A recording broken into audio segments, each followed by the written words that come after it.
ഏതാ ജ്യൂസ് അറിയാനുള്ള വെയിറ്റിംഗ് അത്. 200 രൂപയുടെ ജ്യൂസ് എങ്ങനെ ഉണ്ടെന്ന് അറിയാനുള്ള ഒരു വെയിറ്റിംഗിലാണ്. 100 രൂപയുടെ ജ്യൂസാണ് ലാസ്റ്റ്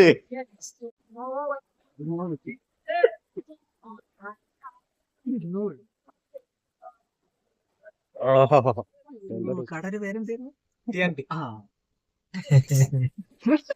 TNT പോയിട്ട് നല്ല ഷവായ ഒരു ഫുള്ള് കഴിച്ച്. നല്ല ടേസ്റ്റ്. അവിടുത്തെ ഫുഡ് അടിപൊളിയാണ്. അവിടുത്തെ ഒരു രക്ഷയില്ല പറയാൻ വേണ്ടി. അപ്പൊ അതിന്റെ ഒരു മോഡിക്ക് വേണ്ടിട്ട് ഞങ്ങൾ എന്ത് ചെയ്ത് 3 ജ്യൂസ് പറഞ്ഞു. ഏതായിരുന്നു ജ്യൂസ്? അനാറ് പോമഗ്രനേറ്റ് ജ്യൂസ്. ഒരു ഫുള്ള് ഷവായും ഒരു ഷവർമയും കഴിച്ചിട്ട് എത്രയെന്ന് അറിയാം എമൗണ്ട്?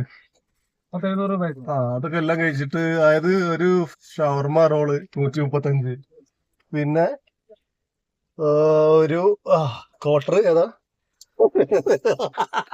ഒരു ക്വാർട്ടർ ഒരു ഹാഫ് ഷവായ 250, ഷവായ ക്വാർട്ടർ 140, പിന്നെ ഒരു അറബിക് റൈസ് 90, പിന്നെ അതിന് 3 ജ്യൂസ് കുടിച്ച്. 3 ജ്യൂസിന് 200 രൂപ വെച്ച് 600 രൂപ. ഞങ്ങൾ നൈസായിട്ട് ഒരു ടേസ്റ്റും ഇല്ല, ആകെ കയ്പും. മറ്റേ തോല് കളയാതിട്ട് അടിച്ചിട്ട് എന്തായാലും നല്ലൊരു എക്സ്പീരിയൻസ് ആയി. ആരും അറിയാതെ വില ചോദിച്ചിട്ട് മേടിക്കാം. അവൻ സ്പീഡിലടിച്ച് ജ്യൂസ്, ആ സാധനം ഒന്നും കളയാതെ.